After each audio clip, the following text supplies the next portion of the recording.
guys, this is Caro from Caro's Kitchen Full of Love. What I'm making today is risotto.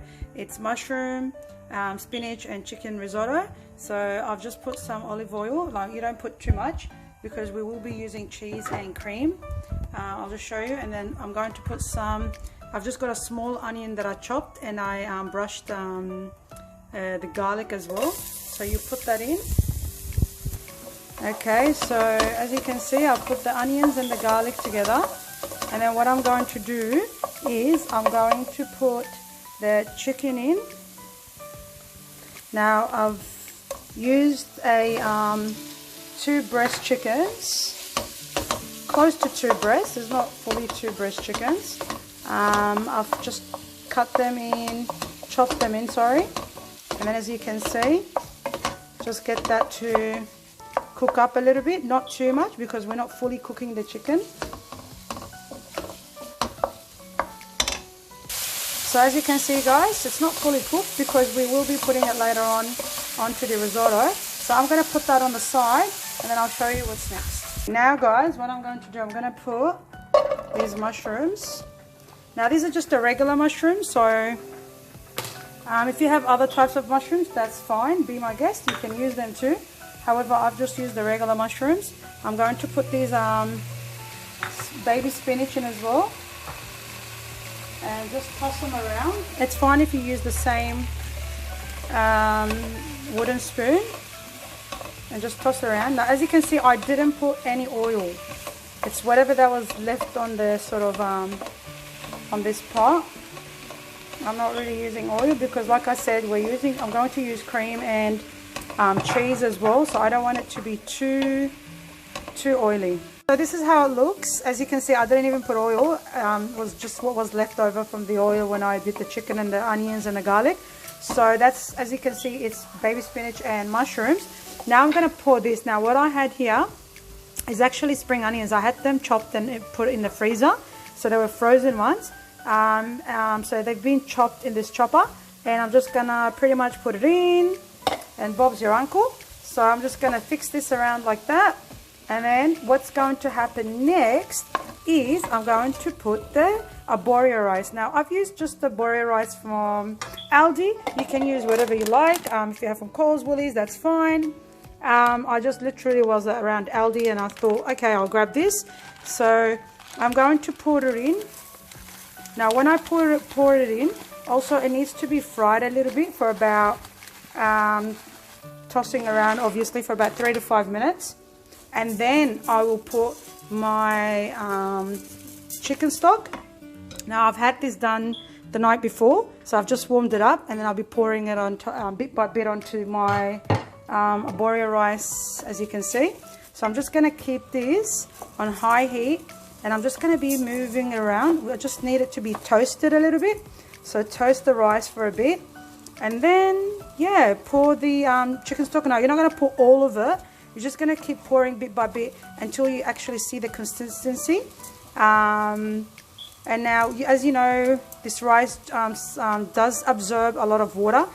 So you just need to keep on watching and keep putting water. I'm sorry, that is the stock that is. Now, if you want to put it fully vegetarian, you can put veggie stock. If you want to have a beef stock or, you know, whatever you feel comfortable with. I've actually got chicken stock here, and that's what I'll be using. Alright guys, so as you can see, I'm just going to keep on pouring some chicken stock. So once I do that, then obviously I'm just going to move it around a bit. And then you just have to watch it. Like I said, it does absorb all the stock because this rice does that. Now it's very starchy. You can use other types of rice. However, this is the best rice to actually use for risotto because it has that starchy consistency. So it makes it nice and glowy, starchy, and like soft as a risotto should be. Obviously, you do put creams and butter, and you do put cheese. Of course, our cheese, lovely cheese. However, like I said, we do need this type of rice because it is actually a starchy type of rice. So what I've done here, as you can see, I keep putting more stock in. I've used just this 1 tablespoon of butter. You do need to put butter. And what I'm going to do, I'm just going to put back now the onions, garlic, and the chicken that I pan fried earlier. Now, as you can see, this is what I've done. So I'm just going to mix it all together. Now see, hence this is why I didn't fully cook the chicken. I don't want it to be way overcooked because I like it to be nice and tender and soft. Also because it is a breast chicken. So if you had a thigh fillet, that was fine. You could cook it because thigh fillet, as you know, it's actually a softer part of the chicken. However, because it's a breast chicken, so I didn't overcook it. So now it will just cook within the risotto. Now, as you can see, what I'm going to do, I'm going to just put more stock in because like I said, we don't want it to over dry, and then you don't want that really dry rice because we are not eating rice, peeps. We are eating risotto, and you know risotto, it's nice and soft and creamy and just melts in that beautiful mouth of yours, guys. So that's what we need to do. So what's happening here, as you can see, I'll show you how this risotto looks like so far. So you can see there's still liquid there.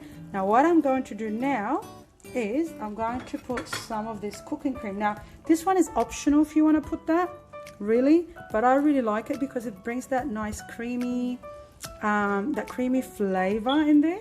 Now I know you're going to say, but hold on, we put cheese in there. Yes, I know. I am going to put cheese in there. This is going to be the fully nice Italiano style. Fully, you know what? Let's forget about our diets today. Let's just enjoy this. Now here's some wine as well. You can put in. You can put white wine. I've got this pink wine, as you can see, but that's fine. It does give that same flavor. So, and as you can see, I just put a little bit.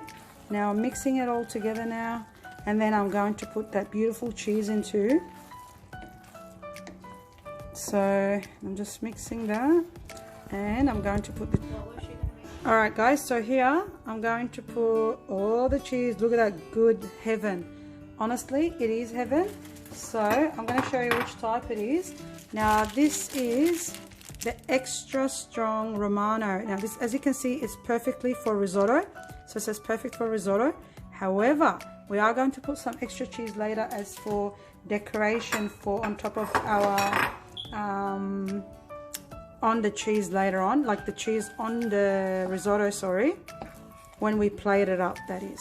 So pretty much I'm just going to mix it, leave it on the stove on low heat, and I'm going to crack some black pepper on top as well. I won't be putting any salt because the cheese is a bit salty. And you know the spinach actually throws some saltiness into the food. So guys, if you do put spinach and you put your cheese, don't overdo it with your salt. If you need salt, you can put it on your plate, so it's all good. Guys, so here's what happened to our risotto. As you can see, our beautiful spinach, mushrooms, and chicken risotto. Now, of course, we can't forget our beautiful shaved Parmigiana. Now I've used this one, so up to you which one, but I like a perfect Italiano. So this is it. Ah, look at that, perfecto, bellissimo. Now those who doesn't know what bellissimo means yummy, beautiful. So that's what it means in the beautiful language of Italian. So as you can see, this is our beautiful shaved Parmigiana. Now I'm going to put some beautiful fresh basil. This is from my garden. So I've got fresh basil from my garden. Yes, I do love my herbs. So there you go. And just a bit here. Now I'm not putting a lot because I do have some over here. So if you want more, you can pour more. Some people like their red chili, so I've left this for them to play around. And then, but hang on, I'm not finished yet. You're going to see when I'm going to do the last bit. Yeah, a bit of drizzle of olive oil. There you go. So this is it, guys. And Buon appetit, bellissimo, Italiano, chicken, mushroom, and spinach risotto. Don't forget to subscribe at Cara's Kitchen, full of love.